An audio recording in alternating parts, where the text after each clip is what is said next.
Good evening and welcome back to the Journey Home program. I'm your host, John Mark Grodi, here in EWTN. And once again, we have this great privilege to come together to hear a story of the good things the Lord has done in our lives. And tonight, we're joined by Dr. Brandon Vaidyanathan. He's a former Hindu. He's the Associate Professor and Chair, Department of Sociology at the Catholic University of America. Brandon, thanks for being here. Hey, thank you. It's such a pleasure to be here. I really appreciate you being here to share your story from a little bit further than we usually have backgrounds from. We're often talking to Protestants, evangelicals, a former Hindu today. Excited to hear about that. Sure, yeah.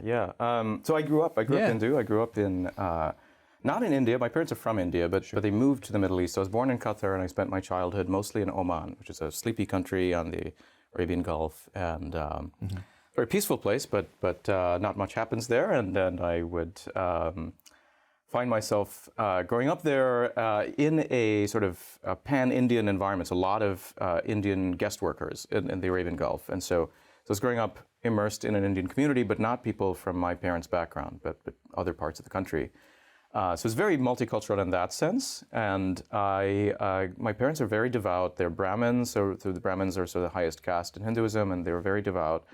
And I, as a little kid, was very pious. I would go to the temple. I would pray. I would read a lot of Hindu mythology, which I had in the form of comic books, and it was really, that really shaped my imagination as a child. Just sort of these gods with superpowers, and quite. I'd say that as a child, a lot of watching my parents pray was really, I think, influential for me, just to see how important it was in their life. But a lot of our faith, I would say, was very transactional in the sense that what I was taught to pray for was health and wealth and success in my studies, and that was really it. So I'd see this contrast between, in these stories I'm reading about, these people who are making immense sacrifices, sometimes to try to manipulate God, but sometimes just out of love. And I didn't really see that in the version of religion that was given to me, which was much more about material success. And so I found that kind of odd. And then, as growing up as a child, I found myself, so we were moving around a lot throughout the Middle East. My dad would get a new job or he'd get transferred, and so we moved to different cities a lot.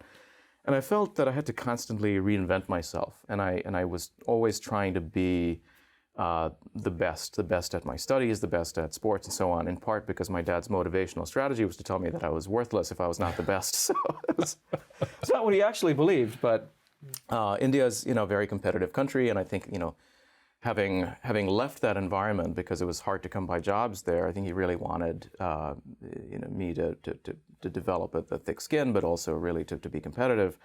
But all of that kind of warped into a very strange spirituality where it was really about any kind of prayer was about success. And there was one point when I was about 10 years old when I had a kid in my class whose dad had a heart attack. And that was the first time I made a really earnest prayer for someone else that I recall. And I really sincerely prayed to God because I couldn't imagine my life without my dad, and having this guy, like if he died, I couldn't imagine what his life would be like. And I prayed very earnestly for a long time, asking God to that this man should live. And he died, and that just killed something in me, and it made me sort of wonder as to what's the point of prayer. And around that time, my mother, who was a physician, also started experiencing hallucinations. So she was having psychotic episodes, and pretty quickly she developed sort of full-blown schizophrenia, and then she went untreated for about 10 years. So I watched her decline. I watched a woman who was playful and fun and would spend time with me become really aloof and almost catatonic and talk to herself and couldn't work anymore, and all of that started happening around the time I was about 10. And so prayer did nothing for that either. And so from that point, effectively I became an atheist, and well into my teens couldn't believe that there was any point in prayer, or maybe out of superstition, I would touch an idol of a god just so that I don't get bad luck doesn't inflict me. But there was no kind of the devotion that I had as a kid, it completely was gone. So let's fast forward to the time I started high school, and so we'd moved around a lot, and I ended up in Dubai, in the United Arab Emirates, and I started my grade 11 year of school there. And by the end of that year, I was the top student in the school. I was, the captain of sports teams and one of the 4 houses in the school, and lots of accolades. And this was, I thought, the pinnacle of my success. And I was on track to go to the U.S. on a full scholarship. And then by this time, I had come to hate my parents, and I wanted to get out of their hair and just sort of leave them and never look back, never return. So that was my plan. And then I fell in love. I fell in love with a girl who happened to be Catholic. And she was from a part of India that was colonized by the Portuguese. So Goa is a part of India where a lot of people of Portuguese descent with Portuguese last names and so on. And so we fell in love. We had this clandestine relationship because we were from different cultures. Our parents would not have allowed us to be together. We're still in high school, so we wouldn't have been allowed to date. And we're in the Middle East, where even though Dubai is a bit more progressive, it's still not the kind of, you wouldn't be really allowed to be alone in a car with somebody of the opposite sex who is not related to you. And so all kinds of trouble could brew from people knowing we were together. And so we kept this a secret. And I started to realize that everything I'd been doing, all of the success I was striving for, was simply so that I could have someone tell me she loved me. And once I had that, I didn't care about school and success and all of that. And so what happened was, we were in a school where the girls would go to school from 6 a.m. to 12 p.m. and then the boys would go from 12 p.m. to 6 p.m., right? So the 2 shifts. I would get on the school bus and instead of going to school, would go to her house and would spend time with her several days a week. So I was missing classes. Started failing out of exams and started getting a lot of trouble with the principal of the school and so on. And they didn't know what was happening to me. They thought I was onto drugs or something, and would call my parents, and my dad would be furious, and we get into fights, and life at home became really chaotic and miserable. And that made me all the more cling to this girl. So I was escaping from my turbulent home environment. She was also escaping from a chaotic home environment. Her dad was an alcoholic and so on. So a year into this relationship, she called me one day and announced something to me. She said, "I've been seeing someone else for the last 3 months." I didn't see this coming. The guy she was seeing on the side was somebody I had introduced her to, and he's somebody I had known for about 10 years. And he was in 3 different cities in which I had lived, and would just show up like this ominous figure. And when he showed up in Dubai 3 months earlier, I introduced him to my girlfriend. And then he didn't know the two of us were together, so he asked her out, and she agreed, and didn't tell him that the two of us were together, right? So he called me to tell me, "I'm seeing this guy, I've been seeing him for the last 3 months. I'm calling to ask for your permission to see him officially as my boyfriend while you continue on as my best friend." And that was the most absurd, oh boy, the most absurd experience. Yeah. Because it was so, I would have understood if she said, "Look, things aren't going well, let's break up." That would have made sense. This was insane. This was completely absurd. And I couldn't compute it. I was, my entire world collapsed. I couldn't understand what she was doing. And eventually I managed to say, "No, it's him or me. What the hell's wrong with you?" And, slammed the phone down, called him up and told him, "She's mine, back off." And he's like, "Oh, I didn't know you guys were together." But no, I'm not backing off because no girl has ever liked me before. So we were at this impasse, and I thought, well, I have to, figure out some way to get this guy into trouble. And then I learned that the two of them, both of them were Catholic, were going to go to this church retreat. So it was the first youth retreat in Dubai. It was part of something called Youth 2000. So they have these programs all over the world. And so they had a big thing in Dubai, and it was going to be the first Arabia youth retreat at a church for a weekend. And the thought of them spending a weekend together was unbearable for me. So I had my final exams, and I was failing. I was barely I didn't know if I would pass my grade 12. It's a private school. My dad had paid a ton of money for me to go through that. He was in complete anguish at seeing my academic career unravel. He didn't know what was going on. And then there's this retreat going on just at the end of that weekend, and I said, "I'm going to go there. And I'm going to be a nuisance, and how can they do this religious BS after what you did to me?" I said, "I'm going to go and make them feel guilty and miserable and denounce them." Or, so I had all this fury. And then my dad's standing there, as I'm packing up, he's like, what are you doing? I'm like, I'm going away. I couldn't say I'm going to church, because that would make no sense at all. And he said, "You're not doing that." And he stood and blocked the door, and I punched him in the face, pushed him out of the way, ran out, got a cab, and went to the Catholic parish. Wow. Where we had this weekend retreat. And I found myself, the way I got into the retreat was I knew the choir director. And I used to sing, and I told him I want to be part of this thing. And so in the choir, singing praise and worship songs, Oh, wait, no. Okay, hold on. Let's back up just a moment, right? Because just a couple things before we pick up this exciting narrative. Because you're singing praise and worship songs. I mean, up to meeting this girl, did you have any even sense of what Christianity was? Did it fit in your worldview? No, I mean, so I knew people who were Christian, Okay, right. but I'd never really. I mean, so she went to the to choir practice a few times, and I would accompany her. So I'd been to this group, but but I had no interest in religion, obviously, and it was just another one of these various religious systems. And in fact, the only dealings I had, let's say, with Christianity, had to do with, at some point in our relationship, this girl telling me that she wanted to take her faith more seriously, and so we had to change. Our behavior was inappropriate, and I thought, who's this Jesus dude, and why is he getting in our way? And so I wanted to pull her out of that. That was the only kind of interaction that I had with religious belief, really, and with Christianity. And so so I found myself in this choir. I mean, I'd been a part of other choirs, and we'd sung Christian hymns, but they were not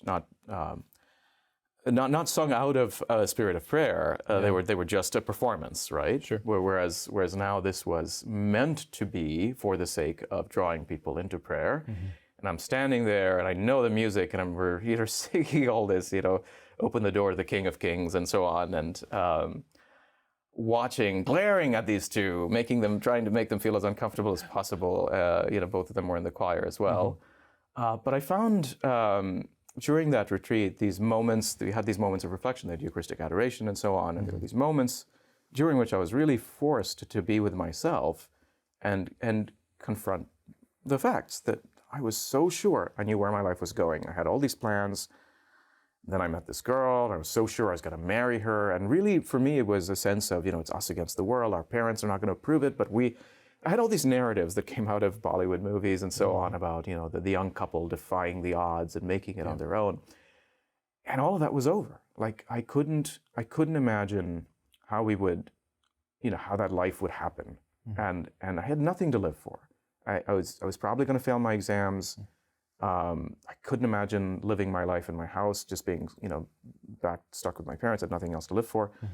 So I made another earnest prayer for the first time in, 8 years at that point, saying, all right, here are all these people claiming to believe in you and claiming that this stuff is real. If there's anything out there, if there's anyone out there, I want some proof. And that was really the prayer, because I had no idea what to do. Like it was really like hitting rock bottom, as it were, right? I did nothing else. And the answer to my prayer came in a very unexpected way. And I found myself after the retreat, when I saw this girl, it was a couple of days after the retreat ended, and then was Good Friday a couple of days later. I'd gone back and started my exams. Then I came back to church. I found myself seeing this girl on Good Friday of 1998, the sweltering heat of Dubai. It's really like 120 degrees outside. There's this procession out there. I see this girl. She looks at me. She hasn't seen me in a while. Starts to cry because I haven't yet given her this permission. I go up to her. I didn't know what I would say to her, but I found myself telling her, if you want to go out with this guy, that's fine, and I'd be happy to be your best friend. I don't want to own you. I don't want to possess you. I want you to be free. And I couldn't believe I was saying that because the words, they didn't. First of all, it was like an out of body experience. They're not things I'd practiced. It was not an idea that I had. It was not like I came to some decision that I have to do this, but it was as though I had touched somehow a deeper part of myself that, to my surprise, was not surprised at the betrayal, at the injury and the wrong, and that sense that it filled me for the past week or so of, how dare you? After all I've done for you, I gave up everything for you. How could you do this to me? And all of that was dead, and there was a part of me that simply wanted to love, and it simply wanted her to be free, and it was, as Aquinas says, love is willing the good of the other. There's a place from which I had no other desire but to will that whatever was good for her. Yeah. I didn't determine that, and it was a place that I could just sort of gladly accept it. It was not resignation, but out of joy. So I was shocked by it, and she was even more shocked by that. And she didn't expect that from me because I was very jealous and possessive, and that was part of the reason why she was looking for another guy, was because I was really, controlling. So she ran off with this guy, and then and I was just left in shock. And then for the next couple of weeks, she would call me about every day, because now I was her best friend, I was her confidant. And then she had to tell me, oh, we went out to the movies, and we held hands, and we kissed, and it was uncomfortable. But it was recognized. I recognized that for the first time, now I really love this person. Like I'm not just using her, and that was something changed there. And I didn't understand what was going on, but there was this very intuitive sort of recognition that this is better. That somehow, even though I don't have her, she's not mine, and I don't know where my life is going. Yeah, this is better. The other thing that changed was the violence in my household, which had, and again, it was this script that I had of my complaining that my mom, you'd ruined my life, you were a useless person, and I would curse at her, and curse at my dad for never taking her into treatment, because part of it is a stigma around mental illness, and he didn't want to deal with that, and also didn't want to accept that this was a severe mental illness, and he kept saying, oh, it's just quirky behavior, she'll improve, and watching her spiral, into really sort of losing every sense of who she was, and so I was furious at him. But all of that sort of melted away in some sense. Not that I started to like my parents, but that anger felt meaningless, and so I really felt the only word I could describe is dead, and I felt like I had died at that retreat, and something new was being generated, and I didn't know what it was and why it was happening. But I could see that this had something to do with that experience of like, so if there is a God, he or she or it is doing something in me and to me, which is odd. It's not, something that I can judge very clearly. So 2 weeks of this girl calling me, she calls me one day in one of those conversations and says, I don't know what's happened, but you're not the same person. So let's get back together. And at this time, my other friends around me said, now you can stick it to her in the neck and show her what it feels like to be betrayed and reject her. And I didn't want to. And I really felt that all I want is simply for her to be loved. And if that's my role as her boyfriend, I'll do it. And if she leaves me for somebody else the following week, I'm happy to do that, right? So we got back together, but she was no longer my God. She was not what I lived for. Yeah. But now what? And I didn't have any plans. I had no idea where my life was going. I was waiting for my exam results. I tried to pick up some jobs in Dubai. It was very hard to come by anything that made any money without a college degree. I didn't know that you needed a college degree in order to have a meaningful income. So the only thing that was of interest was this choir. And so there were these young people who went to that retreat. A lot of us became part of the youth choir, and they would have these practices twice a week before Mass. And she and I, as well as the guy who she betrayed me for, we were all together in the choir. In fact, the three of us started a pop rock band together, and so because we had a friendship that somehow was deeper than all of this drama. And in that choir, in the choir practices, I encountered the gospel for the first time. The claim that, because they would do a mini catechesis before the choir practice regularly, and the idea that God is a father, not an impersonal force, but a father, was a very strange idea for me. He was secondly a father who loved unconditionally. And the concept of unconditional love was new to me. I would not have believed it. For me, love was transactional. You love somebody, they have to, to earn your trust and your love. But I'd experienced unconditional love. I tasted it. And so I would not have been ready for this, a few weeks ago. And now here I am hearing a concept that resonates with my experience and names what I've lived. And the proof of it is this naked man on the cross betrayed by his friends. Aha, that's another thing that I'd never experienced before, and now I did. And he comes back from the dead and doesn't, punch Peter in the face and say, you left me hanging there. So that kind of non-punitive, there was something in the story that just a little while ago would have just seemed a ridiculous fairy tale, now somehow resonated with, this uncanny ability to name an experience that I'd been given, that I had no other way to sort of put into words. And so I was, I found myself interested in this.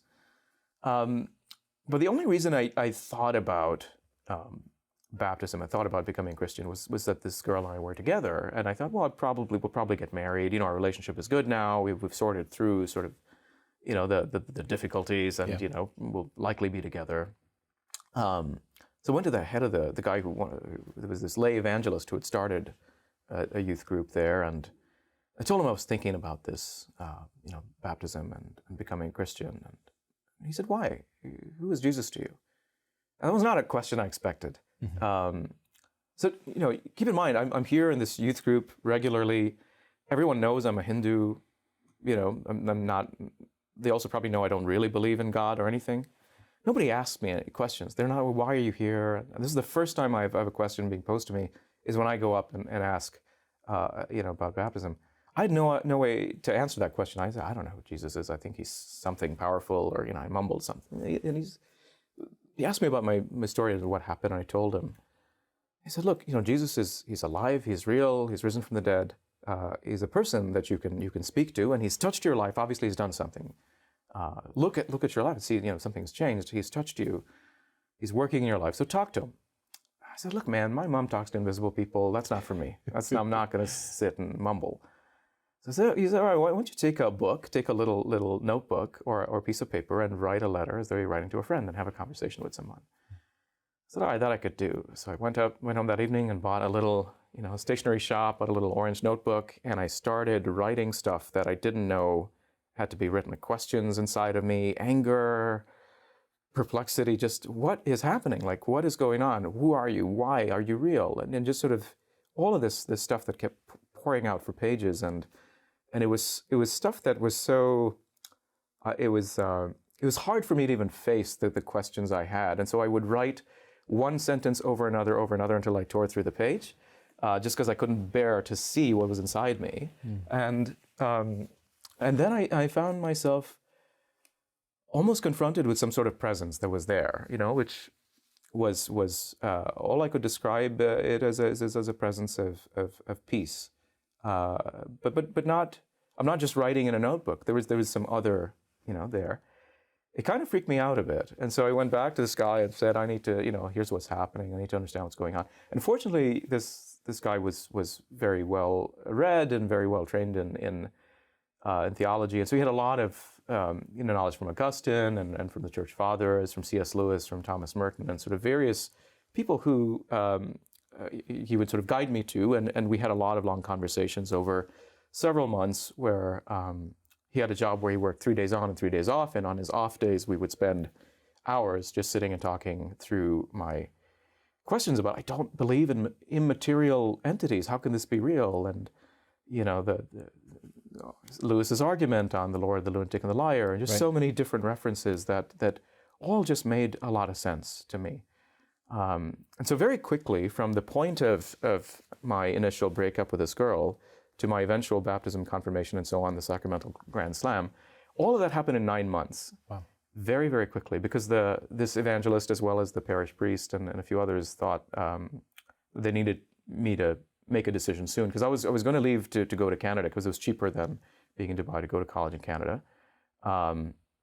So they very quickly sort of pushed me through a makeshift RCIA process where all I knew was the Eucharist is the risen Jesus, real and present, and the church is the continuity of the companionship that he's created. I knew nothing else at all, and it was enough for me. It was really just enough to say this is true, and I believe it, and the experience that had changed my not just my relationship with this girl, but with my family. It had helped me to see that my self-worth couldn't come from this girl or anyone else, but from an infinite source, and it's the same infinite source who loved my mom and my dad, and they value, they were of value to him, and so it really changed the way I started to see them as well. And that was, I think, my deep struggle for years throughout my childhood, was struggling with the question of, in an Indian culture especially, parents are everything, and the sense of duty to one's parents is so dominant, and I couldn't accept it. I couldn't accept that central aspect of Hinduism, your dharma and your sense of duty. And this somehow opened the door to helping me. I see now why they have value. I see now why I have a responsibility to them, so. It's almost that worldview, more than a particular theological point, it's almost like this worldview doesn't fit me, correct. Right? Yeah. And now you're encountering one that does, so that it begins to make sense out of both your wounds that you found in yourself, as well as then the experiences you had. Yeah. Let's pause there just for a minute, and we'll take a little break. But we're excited to hear the rest of it. And I Great. just want to, real quickly, the comment too that what a great little moment of the proclamation of the gospel in your life from that youth minister.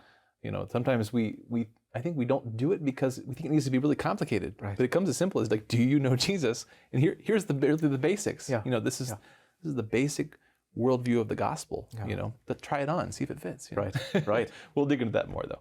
So we'll be back in just a couple minutes to hear the rest of Dr. Brandon Vaidyanathan's story. He's a former Hindu, and again, we've been hearing his story so far. He's the associate professor and chair, Department of Sociology at the Catholic University of America. We'll be back in just a couple minutes to hear the rest of that. I want to remind you that if you go to chnetwork.org, we've got all sorts of stories. And if you're someone who's on a journey, we'd love to be walking with you, praying for you, assisting you in any way we can. So check out chnetwork.org and send us a message there. We'd love to hear from you. We'll be back in just a couple minutes. See you then.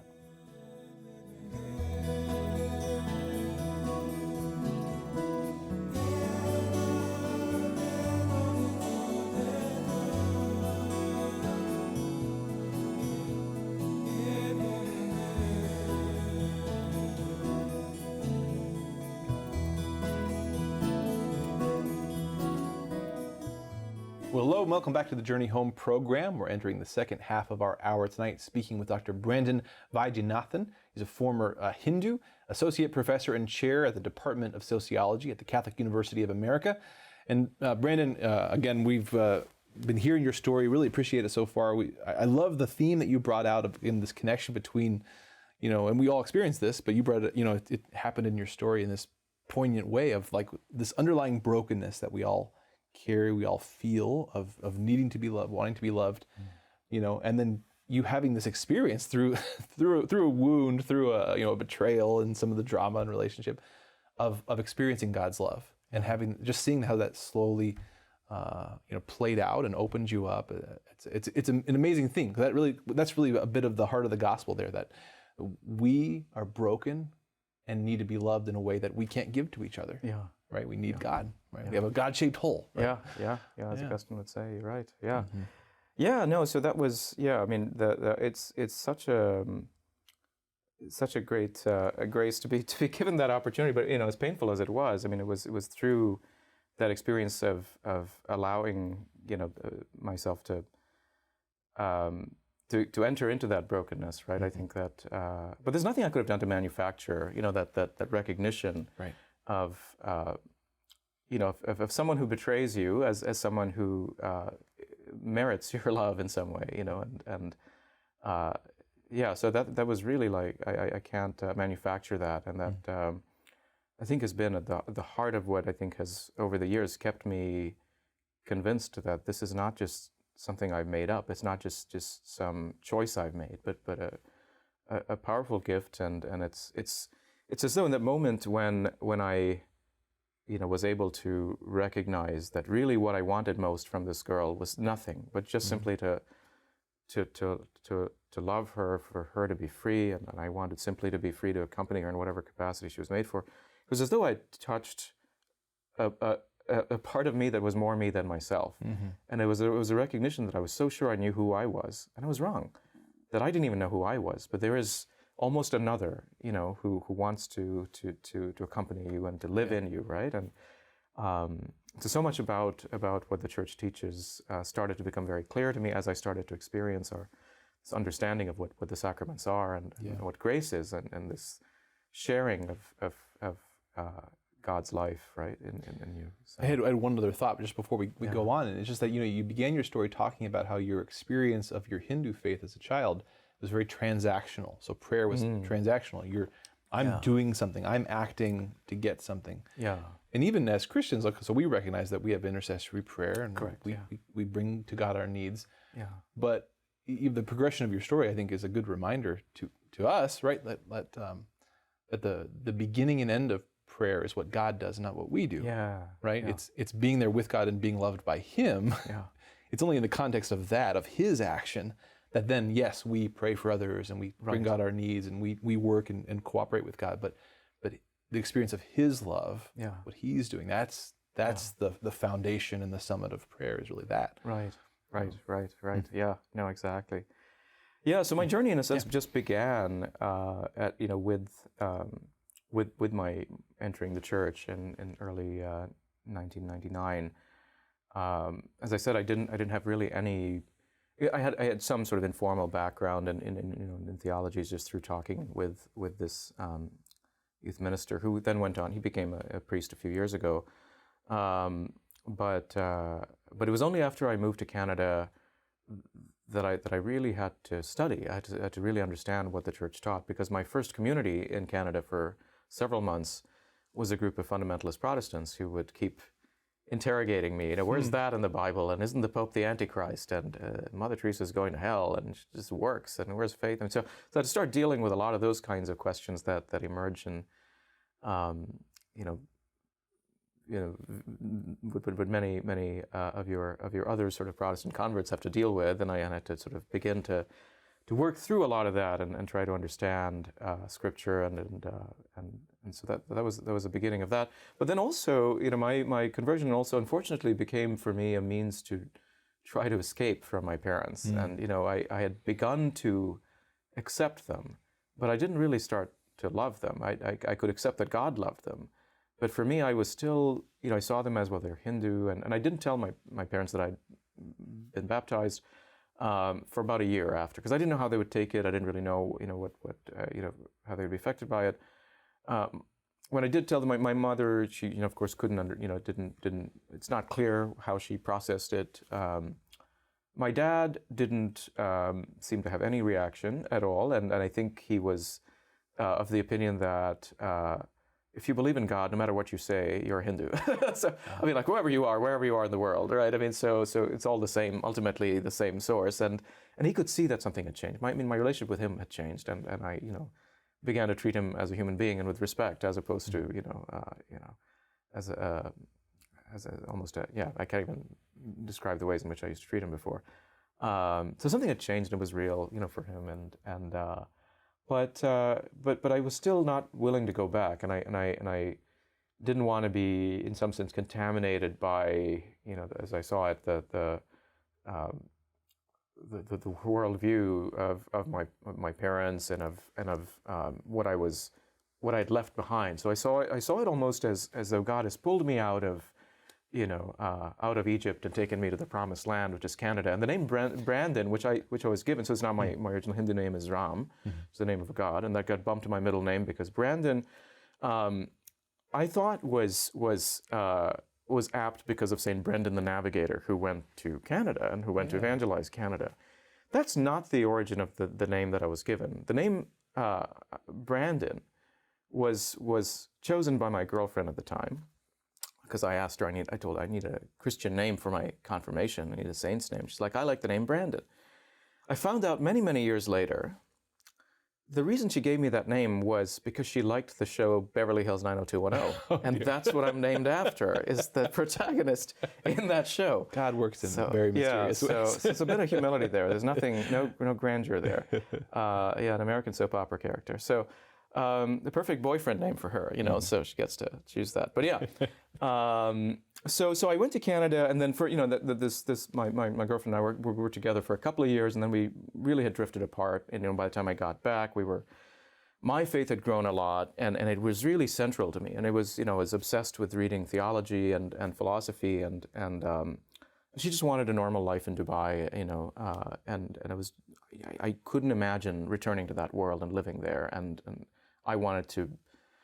I loved my professors at university and the academic life and the life of the mind, and all of this stuff just opened itself up to me as it had never been an option before. It was not something on the horizon, and I saw the possibility of, being able to live a life where you could ask big questions and think about the meaning of things. So that for me was incredibly appealing, and so anyway, the two of us drifted apart, and then we're still friends together, but today, I still had to deal with this question of what is my relationship with my parents and to Hinduism, and it was not until I encountered Newman a few years later where he talks about how conversion is not it's not the rejection of something to embrace something else, but it's the completion. It's the fullness of what you had always aspired to, and that was that was one thing. But then also, I went into seminary for a few months and was trying to discern the priesthood. And in seminary, about 4 or 5 years from the last time I saw my parents, I was in seminary, and I somehow got a phone call from my dad, who I had not been in touch with for a long time. He managed to track me down and said, what's the matter? You've not reached out, you've not talked to us, and we're in the hospital. And that was a shock. He didn't tell me anything else. He said, you need to come back, and we're in the hospital, your mom and I. So I was like, okay. And I was trying to discern what to do, and I was praying, and I would see on the crucifix, it's as though I would see my parents suffering, and I felt like I'd completely betrayed them. And so that I had to go back. So I left seminary, returned, and I realized that in the hospital meant he had fractured his wrist. It was very minor, but he sort of needed to do something to get me back. And then that was the beginning of realizing that I don't have to escape from India or from Hinduism. I mean, there's so much. God is present here too. It's not, my whole quest to try to become a Canadian Catholic and create a new life for myself, a new identity, was all some sort of fear-driven, ego-driven quest that ultimately was not from God. And so, but I was using my faith almost as a means to propel that, pursuit. So anyway, that just opened me up to realizing that there was a lot more I could start to embrace my parents, for who they were, and could see what was good about their faith. I started studying Hinduism a bit and trying to understand more about Indian culture and Indian society and also about the Emirates and about Islam. And so, I mean, it was through Catholicism that I could learn to value the truth and the beauty and the goodness that exists in these other faiths. And I had not realized that God is so much bigger, so much more expansive. I couldn't put him in a little box. And so through that journey, I eventually ended up going back to Canada. I ended up from there meeting my wife, who was she was a student in Canada, and she's American. She moved to the States, and then I moved to the States to start a graduate program, and became a sociologist. Started working in university, and Wonderful. Oh well, bring us a bit to the present now. What's happened after all that? Yeah. So one thing was, in pursuing my academic work, I ended up somewhat unexpectedly becoming a sociologist. It was not a field that I was interested in when I was in college. But I began to see the value of doing empirical research, so how the world actually works, how people actually function, how organizations actually function, and learning how to do surveys and interviews and ethnography and those sorts of methodologies to understand not just how things ought to be or how people ought to behave, but what really is the case, right? And so the tools and methodologies and theories needed for that, I came to really value and really felt led into that world. So yeah, having done that as sort of as a sociologist, becoming a professor, trying to do a lot of research in organizational culture. I studied corporate life, looking at how people negotiate their tensions between faith and work, and what happens when you're a Christian or person of another faith, trying to live in structures that are sometimes antithetical to allowing you to live out a fully, not even a fully religious or spiritual life, but even a fully human life, because it can be very exploitative, and the ways in which I think chasing after short-term profits can really be corrosive on who we are, and also just general human dynamics. When we come together as people, there's a lot of good that comes out of communities, but a lot of tensions and politics and ways in which we want to mistreat each other and so on. Whether it's in business or in the church, it's the same dynamics. We're human beings, right? So studying that kind of work has been really eye-opening for me, and in my teaching, I've also been really trying to help my students understand difficult issues like mental illness is not just an individual problem, but a social problem. And in America, for instance, a large percentage of the prison population is severely mentally ill, and so the challenges with how we build our social structures and policies in ways that prevent us from flourishing. All of that is really important, and I think that work has been For me, very much driven by the gospel. Very much, I see it as something I'm not naturally drawn to. Like understanding poverty and working with people who are poor.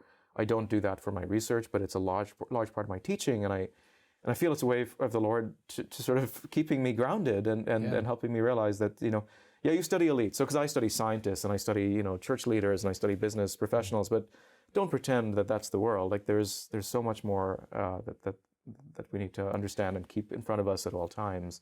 Well, I feel like it's a classic example of the right connection between faith and science, in the sense of it's faith seeking understanding. This idea that we can start from a mere materialism or a mere kind of functionalism or transactional view of human beings and then work our way up to a coherent worldview or meaningful life. It doesn't work. Yeah. But we begin by encountering truth, goodness, and beauty, encountering God, encountering the gospel. So we have this, it's from that place of faith that actually now we drill down into these things and we can really just, work out the truths amongst these more grounded things, the realities of human life.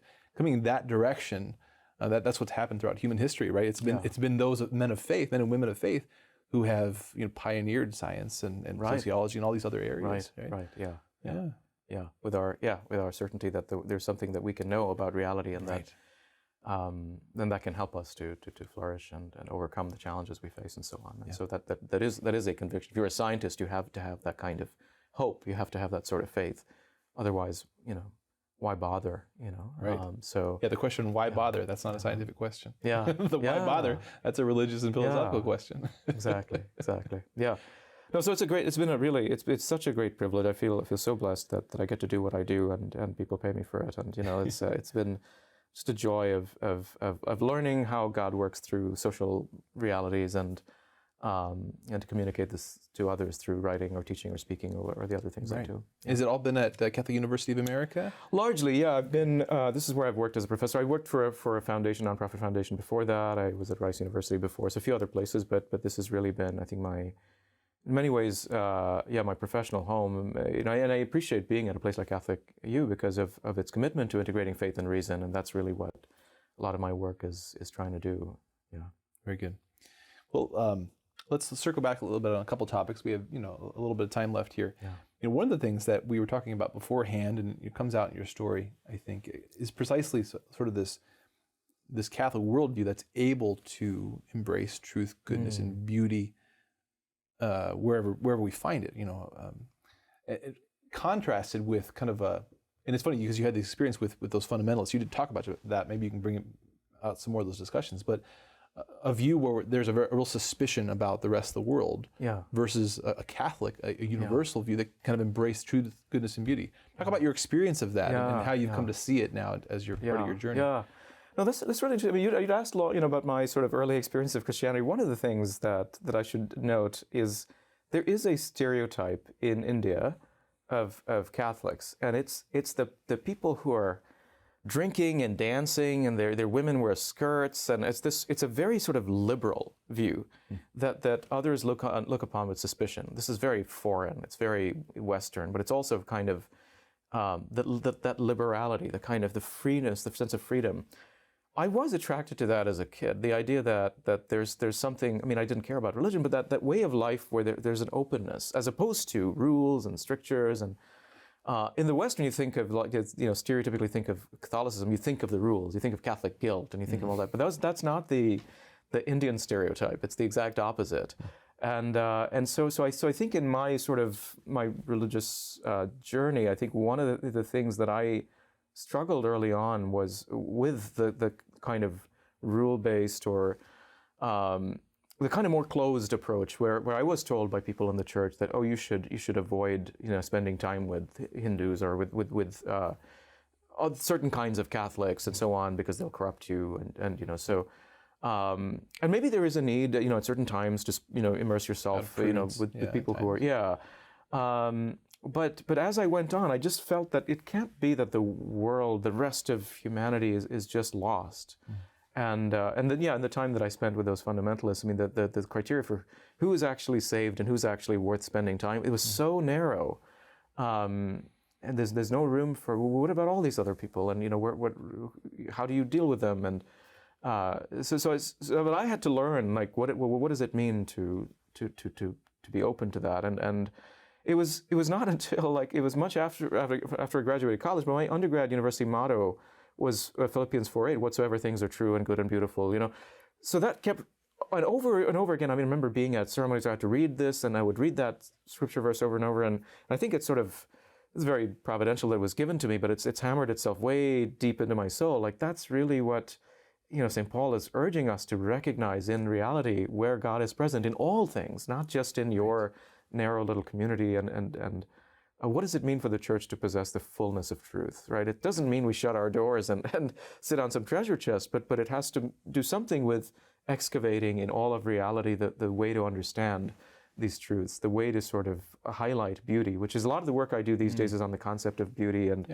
beauty outside of the arts. So we in the Catholic world, many of us think of beauty and we think of Palestrina or Michelangelo or something.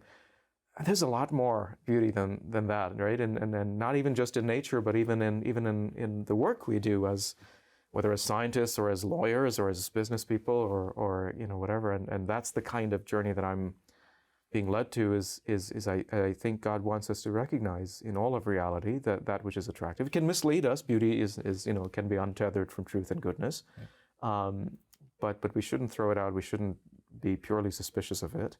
I think there's something about our faith that gives us the confidence with which we can approach this and handle it as almost as snake charmers would, the things that are a little bit dangerous. But our faith can equip us to do that, I think. Yeah, and I think there's lots of reasons for that in our Catholic faith. One of them, Chesterton articulates it as that when you have fixed points of doctrine, right? Yeah. When you know precisely what you believe in, we are a propositional faith. I mean, you can open up the catechism, and the catechism will tell you black and white, this is what we believe about Jesus, this is what he is, this is what he isn't. And the modern mind hears that kind of, sharp doctrinal edges and thinks, oh, that's going to keep people apart, that's going to make us... Right. And Chesterton pointed out, 100 years ago, that the opposite's true. Yeah. When you know precisely what you believe, well, then you have this freedom to walk right up to the edge of somebody else, because we agree all this, and it's only here that we disagree. Right. So you're able to be, you're able to come very close to lots of other things because you know precisely where the lines lay. Yeah, and there are challenges, right? Like, I mean, I've so much fondness for, affection for my Muslim friends.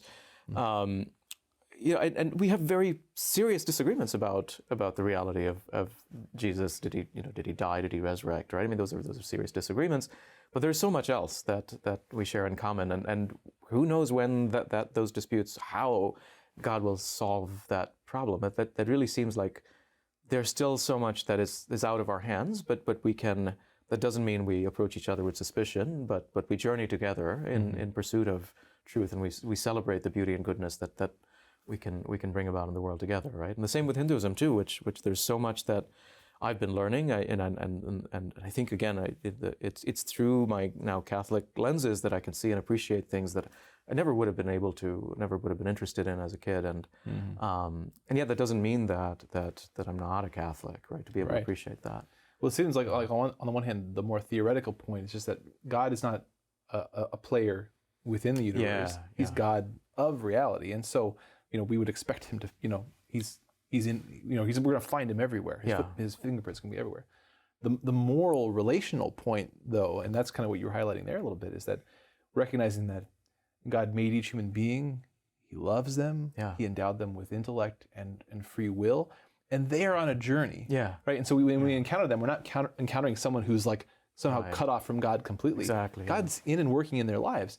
And so we want to share the gospel, but we can do it with a gentle touch because God loves them more than we do. He knows them better than we do. And our role is to help them just take whatever is the next right step in their life. Right? And that can enrich us too, right? And there are people, I mean, I have very dear friends who are no longer believers, and yet all of our conversations and our time together is mutually enriching, right? And I think that there's something that we can try to offer them in that's grounded in our certainty about truth, and yet there's insights into how people live and how God is working in their lives, where we go, wow, I look at some of these folks and say, I need to be doing that. Right.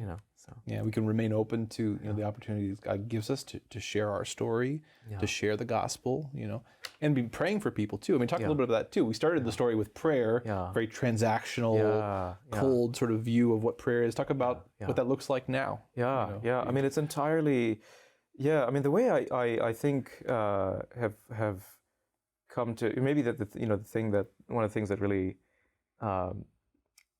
changed my my mind about God was when I would spend time with this youth minister / priest now.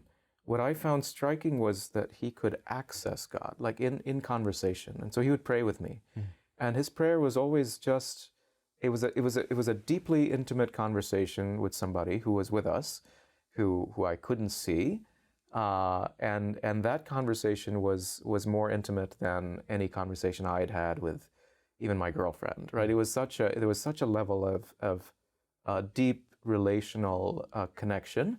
And so, when people talk about God as a sort of impersonal, like, you can think about, a lot of people say, God, I can admit a higher power, but it's impersonal. But personality is so much greater than impersonality, right? And so to have that kind of power, I mean, the power of being present in a relationship, to me, is far greater than the power of creating stuff, creating stars and galaxies. That seems to wane in comparison. And so for me, that the prayer now is entering into that relationship with one who is, more intimate with me than I can be with anyone else or even with myself, right? And so, God has sort of pure relationship, and the Trinity is sort of trying to, I think the truth of the doctrine of the Trinity is trying to communicate that there is deep relationality, and that's what has to transform us and teach us how to be, capable of relating in that manner to the people around us. What does it mean for me to love my children and to love my wife is to be in that kind of relationship with them. Absolutely. I think we forget about that connection sometimes. I mean, I think it's a helpful analogy, right? When we think about sometimes the ways we struggle to be present to our wives and our children and our people around us, that same dynamic is going on in prayer. It's important what we say and what we're doing and where we're at and all that kind of thing, but that presence, that being present to another person who's really there, that's the heart of prayer, is the heart of relationship. And so you can get kind of the externals right, but forget that, the heart of it is whether I'm actually being present to this other person. And then, of course, in relationship to God, am I being open and receptive to them, more than anything else? That's the bigger thing. No, so that's sort of, I think, at the heart of it. In spite of all the transactional, like I need to know how to pay the bills and all that sort of. There are those kinds of prayers too, but this is the heart of it. Those we locate those in their context of that relationship. Well, we've just got about a couple minutes left, and so if you just take a moment to share a word of encouragement, if there's somebody who's in a similar place that you were, coming from a background, maybe very far away from Christ, maybe someone who really has that sense of brokenness, of maybe having been betrayed, needing to be loved. Share a word of encouragement to them. No, I would say that God is really a God of surprises, and I would just say have the courage to ask, and just ask boldly, and ask God to reveal Himself to you, and even to say, if you're real, show me. I need to know, and see what happens, and allow yourself to be surprised. Allow yourself to go to that place where the things that you're clinging on to, the things that you think really matter, the things that you can't let go of. Even if all of that's taken away, there's still something deeper, someone who is there to catch you and who's there with you. And when you encounter that presence, you'll be more you than yourself, and then you'll live, in much more freedom than you can ever imagine. But I think that for me is at the heart of saying yes to Jesus, allowing Him to come and be present to us, allowing the Holy Spirit to come and transform us, and to live then in obedience to reality given to us by a Father who loves unconditionally. It's not Monty Python's foot stamping you out, which is how I used to see reality, but it's in spite of the challenges, in spite of things that look bleak, there is a promise, and there's something that you can confidently move towards, trusting that He will bring you to fullness and to completion of all that you deeply long for and deeply desire. Amen. Well, thank you so much, Brandon. Thank you, John. Appreciate you and appreciate you joining us for this episode of the Journey Home program. I pray that Dr. Brandon's story is an inspiration to you. Again, it's a great privilege that we have here to hear a story and to reflect on that reality that Brandon was sharing with us. You know, that the heart of our faith is this encounter with God. And we have this great gift of the Catholic Church through the sacraments, through prayer, to draw near to a God who has already drawn near to us. It's a great gift, and it's great to be here celebrating it with you. I want to remind you that if you go to chnetwork.org, we've got all sorts of stories like Brandon's from every conceivable background of people who have come to know Jesus Christ and his church. Check that out at chnetwork.org. We'll be back again next week with another story. See you then.